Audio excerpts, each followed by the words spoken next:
कल्पना कीजिए, अगर मैं आपसे कहूं कि दुनिया के सबसे खतरनाक न्यूक्लियर डिजास्टर को रोकने के लिए किसी देश ने कंक्रीट या स्टील नहीं बल्कि बर्फ की एक इनविजिबल डीवर बनाई है, एक ऐसी अंडरग्राउंड वॉल जो अगर कुछ दिनों के लिए भी फेल हो जाए तो रेडियो एक्टिव पानी सीधे ओशन में फैल सकता है। और अगर ऐसा हुआ तो इसका असर सिर्फ एक देश पर नहीं बल्कि पूरी दुनिया पर पड़ सकता है। सुनने में ये साई-फाई मूवी जैसा लगता है, लेकिन ये पूरी तरह रियल है। जापान ने सच में जमीन के नीचे एक आइस वॉल बनाई है और ये वॉल आज भी एक साइलेंट वॉर लड़ रही है रेडिएशन के खिलाफ। साल 2011 जापान में एक मैसिव अर्थक्वेक और उसके बाद आई सुनामी ने दुनिया को हिला दिया था। लेकिन असली शॉक सुनामी नहीं थी। असली शॉक था फुकुशिमा न्यूक्लियर प्लांट का मेल्टडाउन। रिएक्टर्स डैमेज हो गए, कूलिंग सिस्टम्स फेल हो गए और न्यूक्लियर फ्यूल ओवरहीट होकर मल्ट होने लगा। मल्टडाउन के बाद रेडिएशन लीक शुरू हो गया।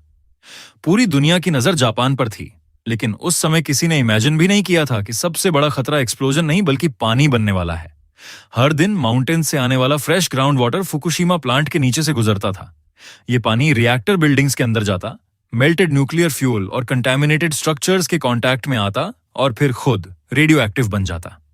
इमेजिन कीजिए, हर दिन हजारों नहीं बल्कि लाखों लीटर्स जहरीला पानी बन रहा था। ये पानी अगर सीधे पैसिफिक ओशन में पहुंच जाता तो मरीन लाइफ, फिशरीज और कोस्टल इकोसिस्टम्स पर लॉन्ग टर्म न्यूक्लियर कंटेमिनेशन का खतरा पैदा हो सकता था।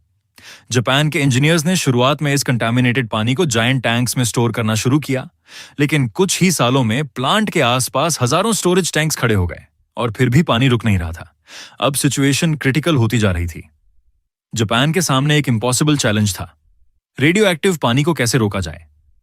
इसे पंप करके हमेशा स्टोर करना पॉसिबल नहीं था। ओशन में छोड़ना ग्लोबल पैनिक पैदा कर सकता था और अगर ग्राउंड वाटर रिएक्टर तक पहुंचता रहा तो कंटामिनेशन कभी खत्म नहीं होती। यानी प्रॉब्लम खत्म करने के लिए पानी को रोकना जरूरी था। लेकिन जमीन के नीचे बहते पानी को कैसे रोका जाए? कोई कंक्रीट वॉल काम नहीं करती, पानी रास्ता बना लेता है। यही वो मोमेंट था जब जापान के साइंटिस्ट्स ने एक ऐसा आइडिया प्रपोज किया जिसे सुनकर दुनिया हैरान रह गई। जमीन को फ्रीज कर दो। हाँ, लिटरली फ्रीज। इंजीनियर्स ने प्लान बनाया कि रिएक्टर बिल्डिंग्स के चारों तरफ जमीन को इतनी ठंडी कर दिया जाए कि मिट्टी और पानी सॉलिड आइस में बदल जाएं। इससे एक अंडरग्राउंड फ्रोजन बैरियर बन जाएगी जो ग्राउंड वाटर को रिएक्टर तक पहुंचने से रोक देगी। यह कॉन्सेप्ट नया नहीं था। माइनिंग और टनल कंस्ट्रक्शन में ग्राउंड फ्रीजिंग टेक्नोलॉजी यूज होती थी, लेकिन कभी भी इतने मैसिव स्केल पर नहीं। फुकुशिमा प्रोजेक्ट इस टेक्नोलॉजी का वर्ल्ड्स लार्जेस्ट एक्सपेरिमेंट बनने वाला था। इसके लिए इंजीनियर्स ने रिएक्टर बिल्डिंग्स के चारों तरफ लगभग 1.5 किलोमीटर लंबी बाउंड्री मार्क की। फिर जमीन में 1500 से ज्यादा डीप वर्टिकल पाइप्स डाले गए। इन पाइप्स के अंदर एक स्पेशल कूलेंट सर्कुलेट किया जाता है जिसे रेफ्रिजरेंट ब्राइन कहा जाता है। इसका टेम्परेचर -30 डिग्री सेल्सियस तक रखा जाता है। जब यह सुपर कोल्ड लिक्विड पाइप्स के अंदर फ्लो करता है तो आसपास की मिट्टी और ग्राउंड वाटर फ्रीज होने लगते हैं। धीरे धीरे ये फ्रोजन सॉइल कॉलम्स आपस में जुड़कर एक कंटिन्यूअस आइस बैरियर बना देते हैं। इमेजिन कीजिए, जमीन के नीचे एक आर्टिफिशियल ग्लेशियर क्रिएट हो गया। कुछ ही महीनों में अंडरग्राउंड टेम्परेचर इतना गिर गया कि सॉइल रॉक हार्ड आइस में बदलने लगी। यह आइस वॉल करीब 30 मीटर गहराई तक जाती है और रिएक्टर बिल्डिंग्स को चारों तरफ से सराउंड करती है। इसका काम सिंपल लेकिन क्रिटिकल है। क्लीन ग्राउंड वाटर को प्लांट के अंदर आने से रोकना और कंटैमिनेटेड पानी को बाहर जाने से ब्लॉक करना। यानी एक इनविजिबल फ्रोजन शील्ड जो न्यूक्लियर डिजास्टर को फैलने से रोक रही है। ऊपर से आपको कुछ दिखाई नहीं देगा, लेकिन जमीन के नीचे एक पूरी फ्रोजन बैटलफील्ड चल रही है। लेकिन यहां कहानी में सबसे बड़ा ट्विस्ट है। ये वॉल परमानेंट कंक्रीट स्ट्रक्चर नहीं है। ये एक लिविंग सिस्टम है जिसे लगातार फ्रोजन रखना पड़ता है। 24/7 पावरफुल रेफ्रिजरेशन सिस्टम्स चलते रहते हैं। सेंसर्स हर सेकंड टेम्परेचर मॉनिटर करते हैं। अगर इलेक्ट्रिसिटी कुछ समय के लिए भी बंद हो जाए तो आइस मेल्ट होना शुरू हो सकती है, और अगर आइस मेल्ट हुई तो ग्राउंड वाटर फिर से रिएक्टर की तरफ बढ़ सकता है।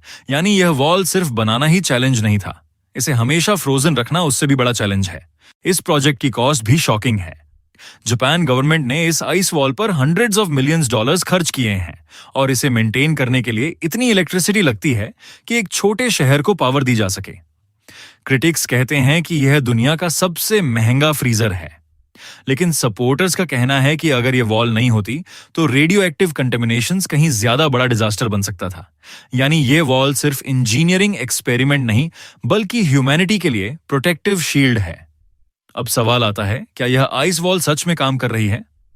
जापान के डेटा के अनुसार इस फ्रोजन बैरियर ने ग्राउंड वाटर फ्लो को लगभग 90 से 95% तक रिड्यूस कर दिया है। पहले जहां रोज सैकड़ों टन कंटामिनेटेड पानी बन रहा था, अब वह काफी कम हो चुका है। यानी ओशन कंटामिनेशन का खतरा काफी हद तक कंट्रोल में आ गया, लेकिन पूरी तरह खत्म नहीं हुआ। कुछ रेडियो एक्टिव पानी अब भी बनता है, जिसे पंप करके ट्रीट और स्टोर किया जाता है। यानी आइस वॉल परफेक्ट सोल्यूशन नहीं है, लेकिन बेस्ट अवेलेबल सोल्यूशन जरूर है। फुकुशिमा क्लीनअप आज भी दुनिया का सबसे कॉम्प्लेक्स न्यूक्लियर क्लीनअप ऑपरेशन माना जाता है। रिएक्टर के अंदर मेल्टेड न्यूक्लियर फ्यूल अब भी मौजूद है। रेडिएशन लेवल्स इतने हाई हैं कि ह्यूमंस अंदर नहीं जा सकते। रोबोट्स भेजे जाते हैं, लेकिन कई रोबोट्स भी रेडिएशन से डिस्ट्रॉय हो चुके हैं। एक्सपर्ट्स का मानना है कि पूरा क्लीनअप प्रोसेस 30 से 40 साल तक चल सकता है। तब तक यह आइस वॉल जापान की सबसे क्रिटिकल डिफेंस लाइन बनी रहेगी। यह वॉल जापान को टाइम दे रही है, डिजास्टर को फैलने से रोककर सिचुएशन को कंट्रोल में रखने का टाइम। इस प्रोजेक्ट का साइकोलॉजिकल इंपैक्ट भी बहुत बड़ा है। फुकुशिमा डिजास्टर के बाद लोगों का न्यूक्लियर टेक्नोलॉजी पर ट्रस्ट हिल गया था। आइस वॉल प्रोजेक्ट एक मैसेज भी है कि मॉडर्न इंजीनियरिंग और ह्यूमन इनोवेशन मिलकर इवन वर्स्ट डिजास्टर्स को भी कंट्रोल कर सकते हैं। जब नेचर और टेक्नोलॉजी टकराते हैं तो इंसान नए सॉल्यूशंस क्रिएट करता है। कभी सैटेलाइट्स बनाता है, कभी एआई डेवलप करता है और कभी जमीन के नीचे बर्फ की डीवर खड़ी कर देता है।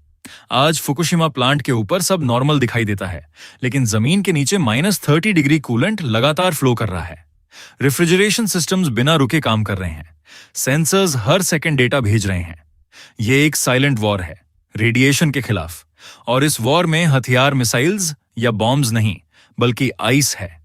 एक ऐसी इनविजिबल शील्ड जो क्वाइटली पूरी दुनिया को एक बड़े न्यूक्लियर कंटामिनेशन से बचा रही है। सोचिए, फ्यूचर में डिजास्टर्स कैसे होंगे? शायद एक्सप्लोजन्स कम और इनविजिबल थ्रेट्स ज्यादा होंगे। Radiation leaks, climate disasters, water crisis, और उन्हें रोकने के लिए सॉल्यूशंस भी इनविजिबल होंगे। जापान की यह आइस वॉल हमें यही सिखाती है कि कभी-कभी दुनिया को बचाने के लिए सबसे पावरफुल डिफेंस वो होता है जिसे कोई देख भी नहीं सकता। एक फ्रोजन शील्ड जो साइलेंटली ह्यूमैनिटी को प्रोटेक्ट कर रही है।